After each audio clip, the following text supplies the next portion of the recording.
Hello, everybody, and welcome to Kop'd. Today is Saturday, the 20th of November, and later on today we will be playing Arsenal at Anfield at 5:30. So obviously we're going to discuss that match. Today I'm joined by Steve. How are we today, Steve? I'm not bad, mate. You're getting an awful lot of feedback off your earpods, mate. All right. Yeah. That be better? Yeah. And how are you today, Dean? Yeah, I'm good. Yeah, looking forward to the game later today. So yeah, it's been good. It's been a busy week, but yeah, let's get to the football again. Yeah, very much so. There's nothing worse than an international break, is there? Let's be honest. So, Steve, Yeah, exactly. come to you first. If we'd been playing Arsenal about a month ago, would your thoughts on playing Arsenal today been any different? Should we be a bit more worried about Arsenal today? You should always be. God, we're getting a lot of feedback here. Have you got an echo, you two? No. I have now, yeah. Right. Just speak to Dean. I'm going to go and get my earphones, mate, and see if I can make a difference.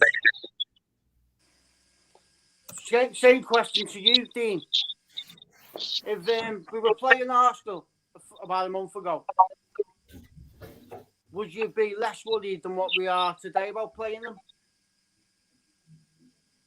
them? Well, if I'm being perfectly honest, I'm not so worried about even playing them today. I think that Arsenal have performed well. I said on social media that I believe that they were performing to possibly close to their full potential. I think that player for player, they are good. I don't think player for player they are better than some of the teams that are above them. I don't think player for player they're better than us. Not by a long chalk. So I'm still kind of relatively confident. I understand that we're going in with slightly kind of shaky form, and they're going in with 3 wins. But I still think, if we perform even relatively as well as we can perform, then we should get a win. But I mean, Arsenal are going to be a tough challenge today. They're going to come there full of confidence. But yeah, I just think that we have a bit too much firepower for them. Steve, how concerned are you with the amount of injuries we've got right now? Everybody's got injuries at the moment, mate. I'm going to jump out in a minute and come back in again. Got a lot of feedback. I'm going to jump out, come back in, guys, because it's not working for me now. 1 sec. So, Dean, same question to you then. Are you concerned about the injuries we have right now?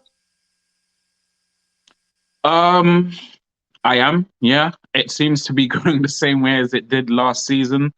It's just kind of this never-ending kind of rush of constant injuries, and they're piling up. One thing I will say is that they seem to be shorter-term injuries this time around.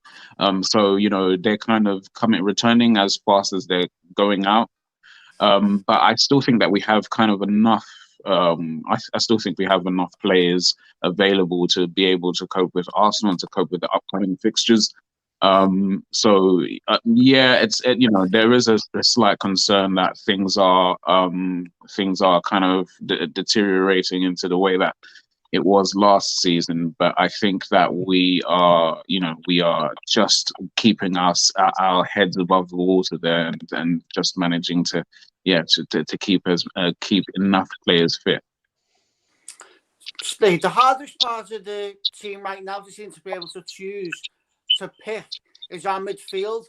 What midfield do you think you'll go with today, and what midfield would you go with today, Steve? I guess it depends on whether Henderson's fit. If he's fit, he plays. Then he's going to go with Thiago, Fabinho, and one other, which I suspect will be off. I'm getting a load of feedback here, guys. And he's not right with the audio, which for one of us.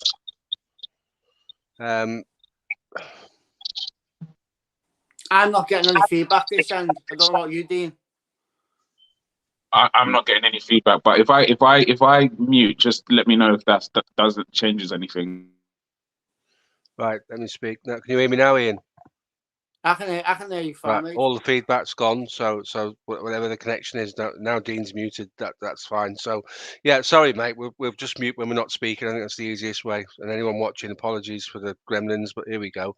Yeah, it is difficult to pick the midfield. And just touching on your injuries point before, because I wanted to answer that but couldn't. Everybody's got injuries. The difference with Liverpool is we had a season where injuries derailed our whole season. So the second someone picks up an injury, everyone gets the depth charts out and Twitter goes into meltdown. Injuries happen in football. These are finely tuned athletes, and they're not sort of primed for the level of activity that they're going through at the moment. We're playing lots of games, don't forget. But Dean's right, we've got enough to cover. I've got a feeling I'd like to see Fabinho, Henderson, and Thiago today. I'm not sure whether Henderson's going to make it, in which case we'll see Thiago, Fabinho, and probably Oxlade-Chamberlain, which will be okay because one thing you can be sure of is a player will give you a response against his old team. So Ox will come out wanting to show Arsenal. Because you always think when you move from a job to another job, and it's just the same with football, that you kind of want to prove to some people that they were wrong to let you go, especially for footballers. So on to bigger and better things for Ox. So if he plays, I think he'll want to put in a performance, but I also think we need to be combative in the midfield because I think those guys don't give you the option to control the game. You'd need two players to run the game in Thiago and Fabinho, and go up against Partey and what's Loncardi or something. I can't pronounce his name very well. Those two guys will be mobile and will be quite physical. So it's a tough game. Arsenal come to us with lots of confidence, mate, and if they listen to their manager, they think they've only got to turn up to get something out of the game. So we need to get a response from West Ham, don't we? Yeah, we certainly do. Dean, who would you go with today? Would you go with Tsimikas or would you go with Robertson? I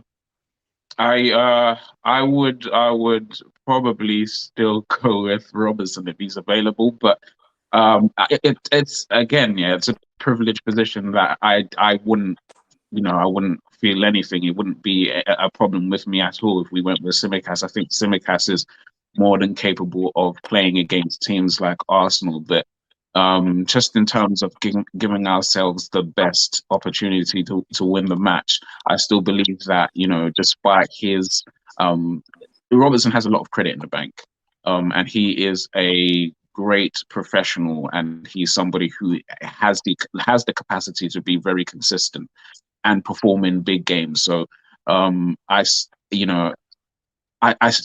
still yet to learn that about Tsimikas, even though he's done a lot of good things. But the one thing we know is that Robertson can kind of put on a performance in games like this. So if he's available, then I would still go with him. But like I say, yeah, I would have no kind of problem seeing Tsimikas start. Is it time to put Konate in a bit more, Steve? Is it time to give Konate a run of the team, or would you stick with Matip? I think against Aubameyang today, who tends to favour the left-hand side, I think you've got to go with pace, and Konate is quite a bit quicker than Matip. Although Matip reads the game really well, and will give you a bit more stepping into the opponent's half with the ball. I think of late we've been conceding goals, and that's a concern. So I think what you've got to do is fight fire with fire. And Aubameyang's feeling good about his football at the moment, which means he'll come to the game with confidence. So you've got to match him. You've got to match him physically, and you've got to match him with pace. And I think Konate ticks the box for me there. So not that Matip's done anything wrong. We've talked about this many, many times. It will always be horses for courses with the squad that we've got. And I think in this case, that their major threat is getting in behind us. So in Van Dijk, we have pace. And in Konate, we'd have pace, similar to how it was with Joe Gomez when he was fit. It's just a shame he's nowhere near the form he was before his injury. Otherwise, he'd be in contention for that exact reason. So I'll go with Konate me today, and I think Matip would just have to accept that pace is not something that he's blessed with in the same sort of way that Konate is as quick as anybody in the club. So it would be a real benefit to have him in the side. So let's talk about Arsenal a little bit now. Let's talk about their strengths and what they have to offer. So first question I want to ask you, Dean, is Have Arsenal sorted out all their problems now, or is it just because of the teams they played the last few games? Do you expect Arsenal to kick on now and how dangerous and how big do you not just think of seeing them as today, but going forward in the league as well?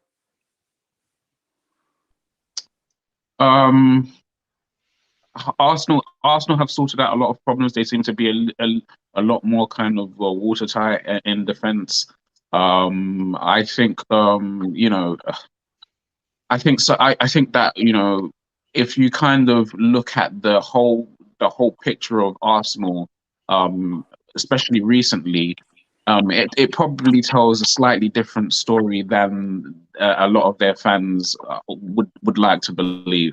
So, for example, their last game, I forgot who they played, but the game in which Aaron Ramsdale basically turned into Oliver Kahn for a game. That, let's face it, the amount of chances that they gave up and the amount of saves that Ramsdale was forced to make, they should have probably lost that game. It was a once in a Premier League performance from Ramsdale. So when you consider that there are several instances kind of in this run of good form where they probably should have conceded a few more goals and haven't looked as great as maybe they should. They've been heavily reliant on Ramsdale bringing out his best form. I think that the performances kind of tell a different story than the results themselves.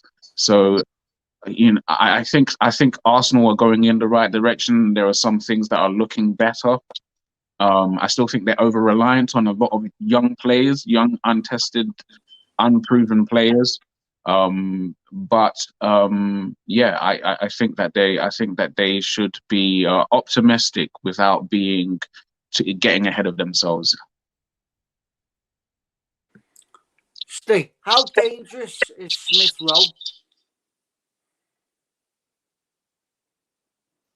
They're all dangerous, mate, but that guy's playing with confidence and scoring his first international goal at the weekend. Will do him no harm at all. He's getting a lot of plaudits, and rightly so. This is a great young generation for English football, and he's one of them. But if you concentrate on trying to deal with Smith Rowe, then the others will hurt you. So it's a case of do what we do well. If we turn up and do what we do well, we beat them. Simple as that, because our team is better than theirs, and Arsenal fans seem to think it's not for some reason. But you kind of have to have a little plan in place. And again, Trent or Simicast, whichever side he plays on, will have work to do against him because he's a useful footballer. He'll want to see lots of the ball. It's really encouraging to see young players looking for the ball in tight situations. It speaks of confidence. It's only like what Gerrard used to do when he broke into the team, which is demand the ball when you wouldn't generally give it to him, and that's a good asset to have as a footballer. So, yeah, he's a danger, mate. But Saka's a danger. Aubameyang's a danger. They've got a good side. They've got Odegaard on the bench. This Arsenal side is improving all of the time. It's too early at the moment to talk about where they finish, but this is a tough game today, and the likes of Smith Rowe will need to make sure we do a job on them. Thanks, Steve. Where's the key battle today, Dean? Where do you think the game will be won and lost today? I know it's a cliche to say it's the midfield, so I'm not going to say that because I think that the game is going to be won and lost basically how their defense copes with our attack. I think we're going to have most of the ball. I think we're going to be doing most of we're going to be the most active team. And I think, depending on how they cope with our attacking threats is going to determine what happens in this game. I personally don't think that they have the personnel to be able to kind of cope for 90 minutes, and because they've been very kind of boastful about their clean sheets and stuff like that coming up to this game. I don't think that they have the personnel to cope with our attack. So I think that if our attack clicks into gear, and I expect them to do so, I think it will be a tough game for Arsenal.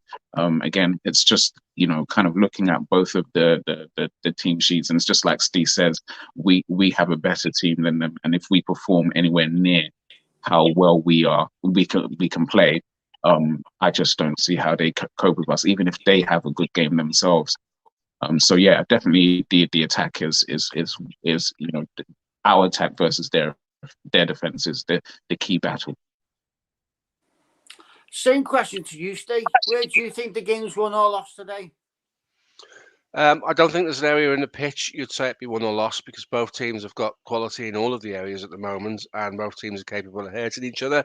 The key for Liverpool is to come out and start with intensity and start quick and try and. So it's kind of like when we used to play them with Brendan Rodgers. Used to use that game that's been. There's lots of sort of 2-minute screen things on Twitter at the moment of the game when Skrtel scores twice and Suarez hits the post on the edge of the box. And the talk of the first 20 minutes being one of the best 20 minutes that Liverpool have put together at home. It's going to need to be that today. We need to be really sharp today, not sitting back and waiting to see what Arsenal have got to offer, which we did a little bit last season with a number of teams. So I want to see Liverpool come out the blocks today and give Arsenal a test that they've not had. The big loss for me is Bobby. Bobby's a big miss, because Bobby always does well against Arsenal. And what you'll need today is a quick transition where the ball into Bobby would have been moved very, very quickly. Whereas with Jota, we've talked about this before, needs a touch and then needs to be aware of who's around him. So what they might have to do is set the ball back to Thiago for a third man running scenario, rather than allow Bobby to let things bounce off him into feet and those around him. It'll be a different attack for us today, but I stand by the intensity. We've got to go into the game hard and fast, take control of the game early doors, try and get a couple of early goals, because with all of these teams, it would have happened with Brighton. If Sadio's goal isn't ruled out, Brighton fold. And we saw what happened, because that didn't occur. So Arsenal's no different. We have to take the game in the first 20 minutes. That game has to be won inside of the first 20 minutes for me. I think so as well. I think you're absolutely right there. What are you expecting from Mo Salah today, Dean, after his mini drought? Get a hat-trick today, do you reckon? Definitely a man on a mission today. Yeah, I expect him to kind of to be back to what he does best. I mean, he's been on a goal scoring drought, but he seems to be still managing to do key passes and assists. So he's keeping his numbers up pretty well in other respects. But yeah, I expect him to have a really good game. I think he is coming off a really good few days with Egypt as well. So yeah, I expect him to be really up for this. He has a phenomenal record against Arsenal in terms of his goal contributions. I expect him to add to it today. I think just overall I expect our attacking players to really kind of go for this one and produce when it counts. I'm assuming with Bobby's injury, Steve, our front three pitch itself with Jota, Mane and Salah, or do you see any surprises? Do you see any changes in formation, or do you think that's it? Do you think it's just those three? I think because Origi came off for Belgium with a slight injury, I don't know how serious that is. He would have been an option because of his direct running and his pace and power. And listen, when he fancies it, he's a handful. We've seen that. He's a big lad. He used to run the channels really well. I'd like to see him doing that again. He's mobile, and his goals in games speaks for itself. When we've needed him to score, he's turned up, hasn't he? Guy gets a lot of criticism, and sometimes justly so, because he appears not to try. It's difficult when you're not playing every week. But I think the front three does pick itself. My only worry would be in that I don't think Jota does enough through the centre. There might be an argument to play Salah through the centre, Mane on the right, and Jota down the left. But that might be over egging it, because there's a few tactical changes there, because Salah does so well off the right wing. But I want to see more from Jota's. Clearly a good footballer, but asking him to do Bobby's role is really difficult. So we might play a bit deeper today and try a quicker transition in behind them. That's probably what I would see, is if we play high up the pitch, we can press the space in Arsenal's half. That doesn't help Jota at all for me, because it's not great having the ball played into his feet with his back to goal. So, and that's not a criticism of him. He's a professional footballer. I'm a YouTube weapon who comes on criticising all these things that they do. You know what I mean? So, I mean it in the best possible way. From what I see, I don't think Jota's got the same skill set as Bobby, and I think playing with a high line, shutting down the space around him where players get to him quicker might be a problem. He's more of a direct runner than Bobby anyway. So I think playing slightly deeper and inviting Arsenal on a little bit does two things. Shuts down the space Arsenal want to run into him behind us with the likes of Aubameyang. But it also invites them to have a game of football. Because if they sit in and play a mid-block, which I expect them to do, and play on the counter, that could be a tough game for us. So we've got to find a way to get them to engage and invest in the game, and then we can hit them on. Then we can do our thing, which is the quick transition. Right. So this season, what I've been doing is I've been asking for your predictions, and I'm going to do the same again. So, Dean, what's the score, and who do you think the scorers will be? So I think that the score will be probably 3-1. I know that on social media I said it will be 4-0. But yeah, I expect it to be a relatively comfortable afternoon overall. I think that the scorers will be, I'm predicting Mo Salah to get the job done again. So I'll say 2 for Mo Salah, and then just assuming that he plays, I say that 1 from Ox. I think Ox might pop up and get one against his former team. And for on the Arsenal side of things, if I had to guess, I would say that they're probably going to sneak one, possibly from a set piece. So with that, maybe Gabriel or someone like that. I don't think they're going to get a proper goal against us. But yeah, I expect it to be 3-1, a fairly comfortable afternoon at Anfield. Same question to you, Steve. What do you think the score will be, and who do you think the scorers will be? If we do the first 20 minutes well, we'll win it at a canter because we will crush them, because they're not. They've still got defensive questions to answer, haven't they? Really, their central defensive partnership, whilst it's been good, don't play against Liverpool every week, and with scoring goals for fun of late. If we get a couple of early goals, we could win 3 or 4-1. I kind of agree with Dean's rationale. Mane likes playing against Arsenal too, so going into the game, he's got a good, decent goal record against them. Scored his first ever goal coming off the right wing, didn't he, with an absolute belter away at Arsenal. So be interesting. It all comes down to how we approach the game. We need an instant response to West Ham, where I thought we were poor all over the pitch. Don't think anyone came out of that game with any massive degree of credit, to be honest with you. But that happens, and it kind of gives you an opportunity to reset, which is what they need to do. And he's looking for a response. He's already said he'd like to have played them the following week. He'd like to have played the following week because they've had a couple of weeks for this loss against West Ham to come out of their system, and they've been away with international duty, a lot of them. But they would have been put the record straight this week in training that it's time to get back to winning ways. And look, if we go another 20 games, wherever it was, 25 games without defeat, we will have won something by then, and we'll be at the top pecking order of everything that we're involved in. And we're quite capable of doing that. I've been on many pods with rival fans, and the one thing they do say is there's 2 teams in the Premier League who are capable of going 20 games without losing, and that's Liverpool and City. And they all say that. And they say it for a reason, because we see it. We see it all the time. So back to winning ways today. And if the first 20 minutes goes well, I'm in the same camp as Dean with a 3 or even a 4-1, because I think we'll ask them questions they don't get asked every week. What about you? What do you think, Ian? And if you say 3-2, I'm going to kick you out the stream, mate, because you say that every week. I think it's not going to be as exciting as everybody thinks. I'm expecting a 2-1 Liverpool. I'm expecting a nervy one for us today. Just because we've had so many players away from the international break and whatnot. So I'm going to go with 2-1. I'm going to go 2 Salah goals, and I'm going to go an Aubameyang goal for Arsenal. I think for me, I just watching the West Ham game last 15 minutes, I found myself annoyed with what I was watching. I was quite irritated by what I was seeing, the defensive naivety, the running through midfield. That's a tactical foul all day long to stop Bowen's run. I don't understand why he wasn't pulled down. Fabinho likes a yellow card, doesn't he? Let's be honest.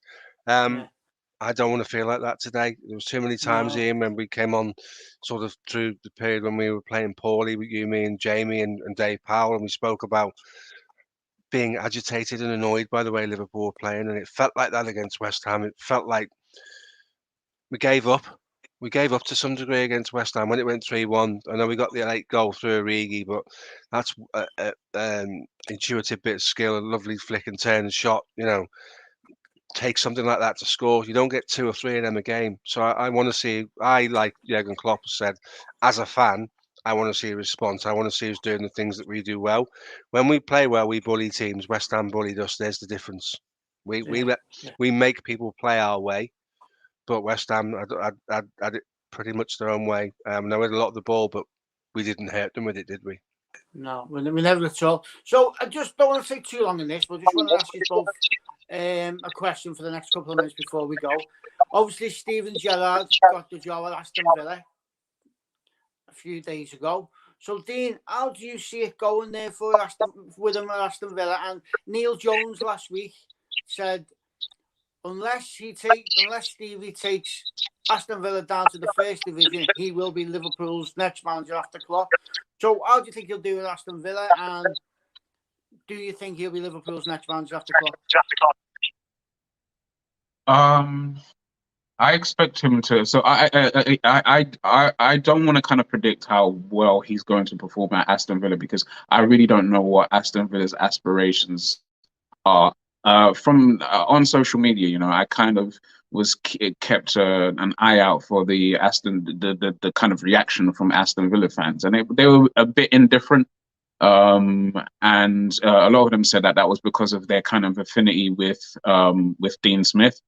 But yeah, some of them are just kind of unsure what to expect with Steven Gerrard, and I feel the same way too, because firstly, I don't know what their aspirations are. What constitutes a good season? Is it staying up? Is it a top half finish? Is it Europe?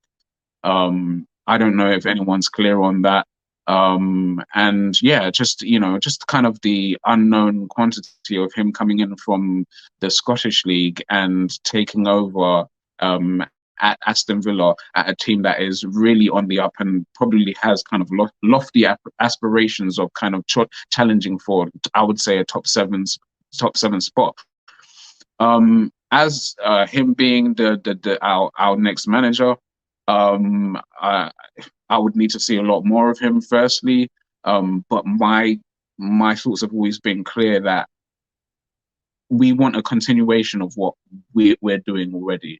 What we're doing, we know it works. So the only thing that we need to do is either A, continue it, or B, develop it. So because we know it wins. We know it wins a significant amount of games. So if we find that Steven Gerrard is that person to take that on, then that's fine. So we will have an opportunity to see how he does at Aston Villa and see whether he has a philosophy that is, closely aligned to what we're doing.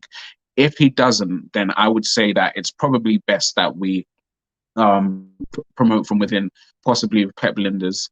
And I've kind of maintained that for a long time, because Pep Lijnders had such a kind of integral part in our philosophy and even in our transfers. It kind of makes sense right now to just continue with him. So I don't know. My answer is it's long-winded, but my answer is I don't know how he's going to do at Aston Villa, and I don't know yet whether he is the guy for Liverpool. Same with you, Steve. What do you think of his appointments? How do you think he'll do there? And do you think he'll be Liverpool's next manager? I think it's a great appointment for Aston Villa, because he knows his own mind, knows what he wants to accomplish. If you've watched his press conferences this week, they've been very balanced, very well thought out responses. The media training's great, isn't it? These guys they know how to bat things back with a straight bat, don't they, without committing to anything. So I think with Gerrard, I was speaking about this in the week, Gary McAllister plays a big part in what Gerrard does, because Gerrard's quite an emotional guy, and I think he's quite reactive. I think sometimes Gary McAllister will be the guy that reins him in a little bit and says, hang on a minute, might want to take a different approach for that. With regards to the Liverpool job, he might not get the job when Klopp leaves. He might get the job 3 or 4 years further down the line. Aston Villa's a challenge, and Dean's right. What is their measure of a decent season? Well, right now, it's a mid-table consolidation because of the start they've had. They're only 3 points away from the relegation positions, but they're only about 4 points away from 9th place. So that bottom half of the table is quite close. We spoke off there.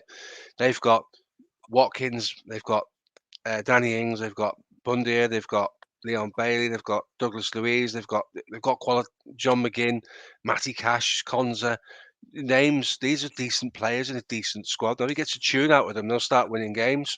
One thing Steven Gerrard did the moment he walked onto the ground or the training, whatever you want to call, is he got instant respect because of what he did on the football pitch. And I'm not a massive advocate of that, but someone like a Steven Gerrard, his legacy speaks, his footballing ability and what he did as a player compels you to listen to him, and that's what the players will do. They'll listen to him.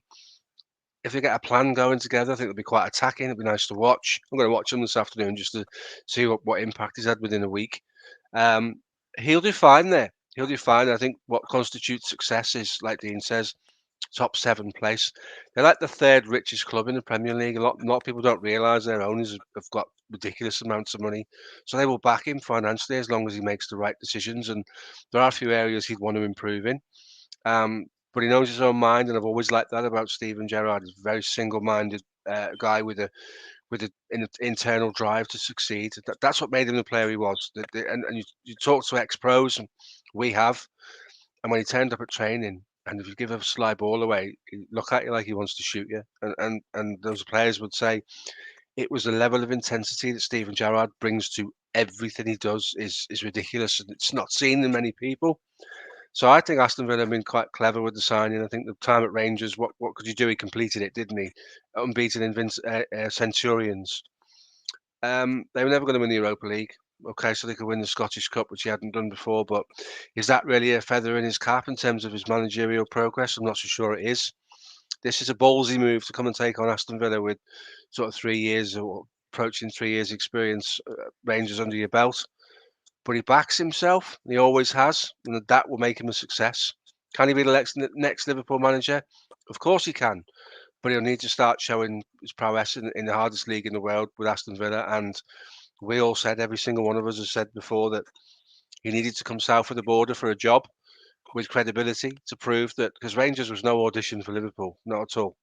So to come and do a job in top end of the Championship or with Aston Villa, which is a great move for him, he'll be fine, mate, and he'll do well. I agree with Dean. If Klopp had walked away last week for some reason, Gerrard was still at Rangers, Gerrard wouldn't have been in the conversation. Linders would have just got the job, because continuity is everything at the moment, and we need that. Whether Linders' relationship with the players makes him too close to them, I'm not so sure, because you've seen that with Man United assistant managers that have tried the big jobs and they don't do so well. He's the go-between between Klopp and the players at the moment. He's the guy that bounces into the dressing room carrying the World Club Championship, and they all do a dance around it and celebrate. I know you laugh, but you can't see Klopp in those images, because he has to be a little bit aloof. He has to be a little bit standoffish, because there's a time to dig players out for things that they're not doing, and you can't do that if you're their best mate. So it's an interesting one, and like Dean, there's no short answer, mate. It's a kind of watch and wait and see. And when Gerrard's ready, Gerrard's ready. And there's a possibility he might never be ready. And as Liverpool fans, we have to recognise this. But wouldn't it be good if he was and he won a title?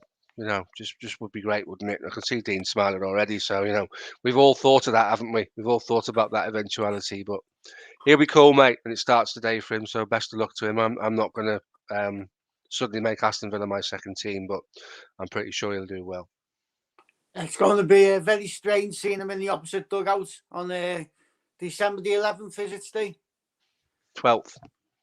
December the 12th. It'll be very strange. Right, they'll sing his name and he'll wave to the Kop and all that stuff, like we've done with Rafa, like we did with Gerard Houllier. But he'll be focused on Aston Villa because he's a professional and a consummate one at that. And everything he does is well measured and well calculated. So there'll be no danger. He won't go in the Liverpool changing room like Gerard Houllier did by accident and then get told, hang on a minute, you're with them. Go in the away changing room.